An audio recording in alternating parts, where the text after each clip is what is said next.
अपने गाउन के ऊपर की ओर खिसकने का हल्का एहसास हुआ, लेकिन वह यह सोचकर शांत रही कि शायद वह कोई सपना देख रही है, क्योंकि उसकी नींद बहुत गहरी थी। उसकी आंखें खुल नहीं पा रही थी, लेकिन उसे महसूस हुआ कि गाउन उसकी कमर तक खिसक चुका है। हालांकि वह पूरी तरह से जाग नहीं पा रही थी, फिर भी उसे कुछ असामान्य लगा। अचानक उसने महसूस किया कि उसके पैरों के पास कोई हलचल हो रही है, लेकिन उसकी नींद इतनी गहरी थी कि वह कुछ भी स्पष्ट रूप से समझने की स्थिति में नहीं थी। उसे ऐसा लगा जैसे कोई उसके पैरों के पास हल्के स्पर्श से कुछ करने की कोशिश कर रहा हो। उसकी आंखें अभी भी बंद थी और वह खुद को हिलाने में असमर्थ थी, जैसे कोई सपना चल रहा हो। धीरे धीरे उसे अपने पैरों पर किसी के हाथ का हल्का स्पर्श महसूस हुआ, जैसे उसके साथ कुछ गलत होने जा रहा है। वह अभी भी पूरी तरह से जाग नहीं पाई थी, इसलिए यह पूरा अनुभव उसे किसी धुंधले सपने जैसा प्रतीत हो रहा था।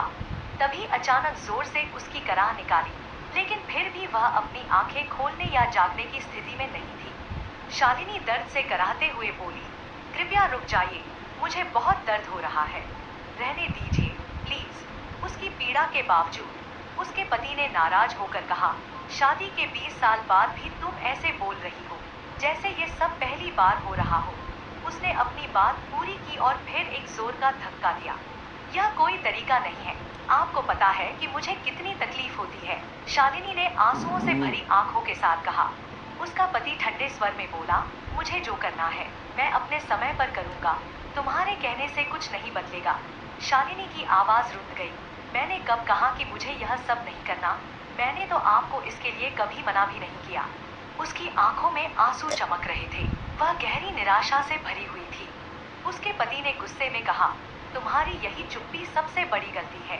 तुमसे शादी करके मैं अपनी जिंदगी बर्बाद कर बैठा। मुझे खुले विचारों वाली बीवी चाहिए थी, लेकिन मेरी किस्मत खराब निकली कि मुझे तुम मिली।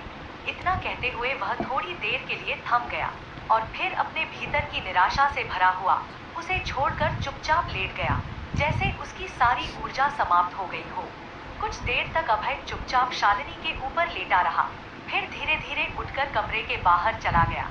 शालिनी बिस्तर पर पड़ी, आंसुओं में डूबी, अपनी किस्मत को कोसती रही। उसके मन में गहरे अंधकार के साथ पुराने दिन याद आने लगे, जब वह पहली बार शादी के बाद इस घर में आई थी। शादी को लेकर हर लड़की के मन में जो सपने होते हैं, वही सपने शालिनी ने भी अपने दिल में संजोए थे। उसे उम्मीद थी कि उसका जीवन साथी पढ़ा लिखा, समझदार और स्नेही होगा, जो उसे आदर और प्यार दे, उसकी हर जरूरत का ध्यान रखे। शालिनी खुद एक ग्रेजुएट, समझदार और सुसंस्कृत लड़की थी। उसके अंदर के ये संस्कार उसके माता पिता से आए थे, जो दोनों सरकारी स्कूल में शिक्षक के पद पर थे। उसके माता पिता ने उसे शिक्षित कर जीवन के हर पहलू में सक्षम बना दिया था और वह हमेशा उनके आदर्शों पर चलने का प्रयास करती रही। शालिनी ने कभी ऐसा कोई काम नहीं किया था जिससे उसके माता पिता की प्रतिष्ठा को ठेस पहुंचे। शादी के बाद उसने भी अपने ससुराल में वही आदर्श अपनाए जो उसने अपने घर से सीखे थे। वह खुद भी स्कूल में शिक्षिका थी और उसने शिक्षा को ही सबसे बड़ा धर्म माना। अभय से शादी करने के बाद शालिनी को लगने लगा था कि उसके सारे सपने पूरे हो गए हैं। अभय भी उसे बहुत प्यार करता था, उसकी हर जरूरत का ध्यान रखता था और उसे पूरा सम्मान देता था। इस वजह से शालिनी भी अपने जीवन से बेहद संतुष्ट थी और वह भी अभय को दिल से चाहती थी। शादी के 1 साल बाद शालिनी गर्भवती हो गई और उन्होंने एक सुंदर बेटे को जन्म दिया, जिससे उनके परिवार की खुशियां और बढ़ गई। बच्चे के आने के बाद अभय धीरे धीरे अपने व्यवसाय को बढ़ाने में जुट गया। वह घर पर कम समय देने लगा, लेकिन इससे शालिनी को कोई शिकायत नहीं थी, क्योंकि वह अपने पति के प्यार और देखभाल से पूरी तरह संतुष्ट थी। हालांकि समय के साथ अभय के व्यवहार में बदलाव आने लगा। शादी के 3 साल बाद वह शालिनी के प्रति उदासीन हो गया। उसकी इज्जत करने की आदत भी कम हो गई और अक्सर वह उसे छोटी छोटी बातों पर टोकने और नाराज होने लगा। शालिनी ने कई बार उसे समझाने की कोशिश की, लेकिन उसकी बातों का असर नहीं हो रहा था। अभय का चिड़चिड़ापन और उसका रुखा व्यवहार धीरे धीरे बढ़ता गया। समय बीतने के साथ शालिनी को धीरे धीरे समझ में आने लगा कि अभय का यह बदला हुआ व्यवहार क्यों हो रहा है। उसने मन में बहुत सवाल उठाए, लेकिन उसे कोई संतोषजनक जवाब नहीं मिला। वह बार बार सोचती रही, कि कैसे वह पहले की तरह अपने पति के साथ सामान्य जीवन जी सके। लेकिन अभय के बदलते स्वभाव ने उसे और भी परेशान कर दिया। अब धीरे धीरे शालिनी को भी समझ में आ गया कि आखिरकार अभय का व्यवहार उसके साथ इस तरह से क्यों बदल गया। अभय अपनी शादीशुदा जिंदगी में शालिनी से खुलेपन की उम्मीद करता था, लेकिन शालिनी अपने संस्कारों और शर्म के कारण कभी उस तरह खुलकर अपने पति के साथ बिस्तर पर सहज नहीं हो पाई। फिर भी एक जिम्मेदार पत्नी के नाते उसने अपने पति की इच्छाओं को समझने और उसे खुश रखने की पूरी कोशिश की, लेकिन बार बार प्रयास करने के बावजूद वह अपने मन के संकोच और लज्जा को दूर नहीं कर पाई। समय के साथ इस असमानता के कारण दोनों के बीच दूरियां बढ़ने लगी। 20 साल की शादीशुदा जिंदगी के बाद भी शालिनी के मन में यह एहसास गहराता गया कि वह अपने पति को पूरी तरह से संतुष्ट नहीं कर पा रही है। उसने हमेशा यही चाहा कि वह अपने पति को खुश रख सके, लेकिन उसकी कोशिशें अक्सर नाकाम साबित होती थी। अब उनके रिश्ते में एक खिंचाव आ गया था, जहां भावनात्मक जुड़ाव की कमी महसूस हो रही थी। अभय भी अब केवल अपने मन की ही करता और जब कभी उसे जरूरत होती वह शालिनी के पास आता। शालिनी इस दर्द को सहते हुए अपने रिश्ते को बचाने की कोशिश करती रही, लेकिन उसे प्यार और सम्मान की जो जरूरत थी वह उसे नहीं मिल रही थी। वह एक ऐसे समय में जी रही थी जब आधुनिकता और परंपराएं आपस में टकरा रही थी। उसके पास हर भौतिक सुविधा थी, पैसे की कोई कमी नहीं थी, लेकिन जिस सच्चे प्यार और भावनात्मक सहारे के लिए वह 20 साल से तरस रही थी वह उसे कभी नहीं मिला। शालिनी को बिस्तर पर लेटे हुए 7 बज गए थे। उसे एहसास तब हुआ जब 7 बजे का अलार्म बजा। वह तुरंत बिस्तर से उठी और अपने कपड़ों को ठीक करते हुए तैयार होने लगी। उसकी नजर कमरे के फर्श पर पड़ी, जहां कुछ सामान गिरा हुआ था।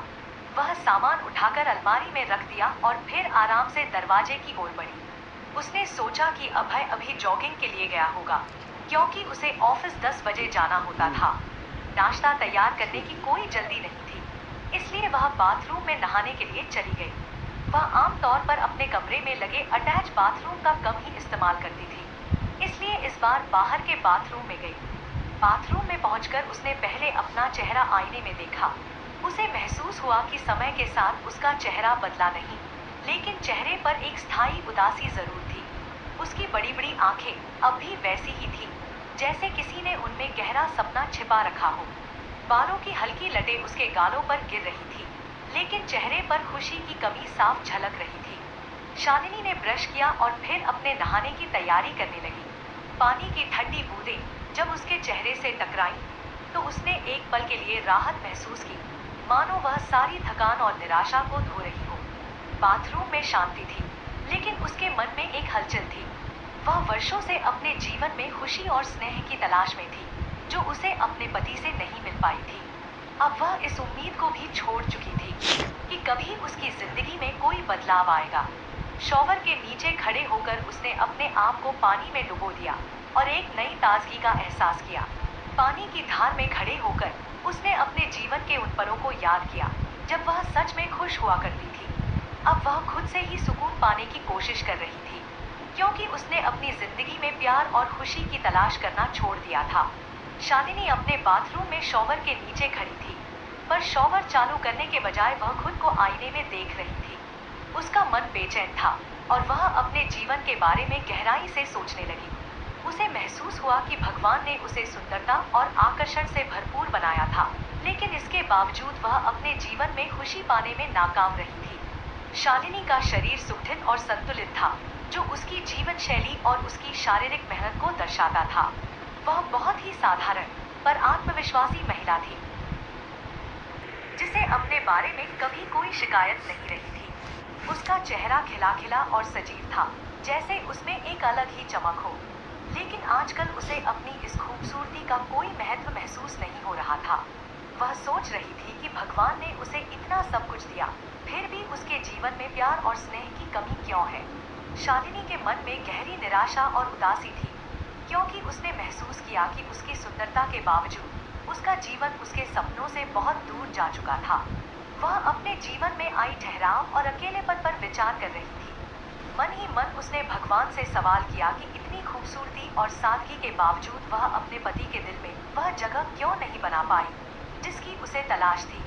उसकी जिंदगी में स्नेह और अपनापन हमेशा एक अधूरी ख्वाहिश बनी रही थी और वह इस अधूरेपन के साथ ही जी रही थी। शालिनी अपने जीवन से संतुष्ट नहीं थी। उसके मन में गहरी उदासी छाई हुई थी। उसने शॉवर चालू किया और पानी की बूंदों के नीचे खड़ी होकर नहाने लगी। वह धीरे धीरे साबुन को अपने शरीर पर मलने लगी।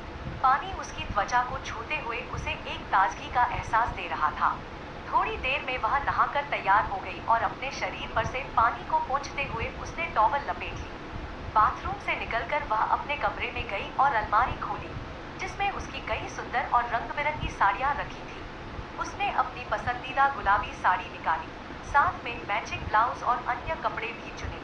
धीरे धीरे उसने कपड़े पहनने शुरू किए और जब वह पूरी तरह से तैयार हो गई तो आईने में देखकर उसने खुद को सराहा।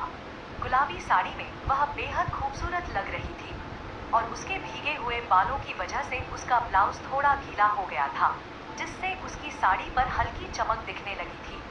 शालिनी हमेशा साड़ी को इस तरह से पहनती थी कि उसका व्यक्तित्व और अधिक प्रभावशाली लगे। साड़ी पहनने के बाद उसका आत्मविश्वास और बढ़ जाता था, लेकिन उसे हमेशा यही ख्याल आता कि उसके पति अभय को उससे आखिर क्या चाहिए था। वह अपने जीवन में अभय के साथ एक सही तालमेल बनाने की कोशिश करती रही थी, लेकिन फिर भी उसे यह समझ नहीं आता था कि उसकी कोशिशें क्यों नाकाम हो रही थी। वह अपने बालों को सुखाने लगी और तैयार होकर फिर से आईने में देखी। वह बेहद खूबसूरत दिख रही थी, लेकिन उसकी आंखों में एक अनकहा दर्द और अकेलापन झलक रहा था। वह सोचने लगी कि उसकी सारी कोशिशों के बावजूद अभय के साथ उसकी यह दूरी क्यों बढ़ रही थी। तैयार होने के बाद शालिनी ने जैसे ही कमरे का दरवाजा खोला, उसे घर में बने मंदिर से घंटी की आवाज आने लगी। मंदिर से आ रही घंटी की आवाज सुनकर वह समझ गई कि साहिल तैयार हो चुका है। शालिनी के बेटे का नाम साहिल था। साहिल बड़ा ही संस्कारी लड़का था। घर में सबसे पहले वही जगता था और नित्य कर्म से निपटने के बाद नहा धोकर वो सबसे पहले भगवान की पूजा किया करता था। साहिल का व्यवहार दूसरे लड़कों के व्यवहार से बिल्कुल भिन्न था। वह बहुत ही सादगी में रहता और घर में किसी भी चीज की कमी नहीं थी। अभय ने मौज मस्ती और शौक की सारी चीजें घर में रख रखे थे, लेकिन इन सब चीजों से साहिल का दूर दूर तक कोई वास्ता नहीं था। वह बस अपने काम से मतलब रखता था। पढ़ाई लिखाई व्यायाम और कसरत, बस इन्हीं सब चीजों में वो लगा रहता। सुबह 4 बजे ही उठकर उसकी दिनचर्या शुरू हो जाती थी। रोज व्यायाम करना वह कभी नहीं भूलता था। शालिनी कमरे का दरवाजा खोलकर बाहर की तरफ जाने लगी। जैसे ही वह सीढ़ियों से उतरकर नीचे पहुंची कि सामने से साहिल आता हुआ दिखाई दिया और वहां अपनी मां को देखकर सबसे पहले नमस्ते किया। शालिनी के पैर छूते हुए बोला, प्रणाम मम्मी। जीते रहो बेटे, तुम तैयार हो गए? हाँ मम्मी, मैं तैयार हूँ। जाओ जाकर कुछ फल खा लो और दूध पी लो। जी मम्मी। इतना कहकर वह किचन में चला गया। तभी अभय भी जॉगिंग करके वापस आ गया। घर में घुसते ही वह शालिनी पर बिना नजर डाले बाथरूम की तरफ चला गया। इसी तरह से अभय का शालिनी को नजरअंदाज करना शालिनी को कांटे की तरह चुभता था। अभय की इस तरह की हरकतों को वो बिल्कुल भी बर्दाश्त नहीं कर पाती थी, लेकिन वो कर भी कुछ नहीं सकती थी। इसलिए वह मन में दर्द की वेदना लिए अंदर ही अंदर घुटती रहती थी। थोड़ी देर बाद वह नाश्ते को टेबल लगाकर अभय का इंतजार कर रही थी। शालिनी शुरू से ही अभय के खाने के बाद ही या उसके साथ ही नाश्ता या भोजन करती थी, लेकिन इस बात की अभय को जरा भी परवाह नहीं थी। रोज की ही तरह वह तैयार होकर आया और कुर्सी पर बैठकर शालिनी से बिना कुछ बोले ही नाश्ता करने लगा। ब्रेड पर मक्खन लगाकर वह खाते वक्त वो तिरछी निगाहों से शालिनी पर नजरें जरूर फेर ले रहा था, पर कुछ भी बोल नहीं रहा था। अभय के मुंह से शालिनी अपनी खूबसूरती की तारीफ में 2 शब्द सुनने को तरस गई थी। अभय के मुंह से उसके लिए झूठी तारीफ में भी 2 शब्द नहीं निकलते थे, लेकिन उसे राह चलते लफंगों के मुंह से कभी भी अश्लील तारीफ सुनने को मिल ही जाती थी। हाय क्या लगती माल है, हेलो कहाँ जा रही हो। कभी कभी तो इससे भी ज्यादा गंदे और भद्दे कमेंट्स भी सुनने को मिल जाते थे। इस तरह के कमेंट सुनकर अंदर ही अंदर शालिनी डर के मारे थरथरा जाती। वह अपने बारे में इस तरह के कमेंट सुनने की बिल्कुल भी आदी नहीं थी। वह तो अपने पति के मुंह से अपनी खूबसूरती में 2 शब्द सुनने को तरस रही थी, लेकिन उसकी ये तरस दिन पर दिन तड़प में तब्दील होती जा रही थी। अभय चुपचाप नाश्ता करके शालिनी से बिना कुछ बोले ही ऑफिस के लिए निकल गया। आखिरकार ने शालिनी भी अपनी किस्मत से समझौता करते हुए चुपचाप नाश्ता खत्म की। साहिल भी अब स्कूल जाने के लिए बिल्कुल तैयार बैठा था। साहिल एकदम गोरा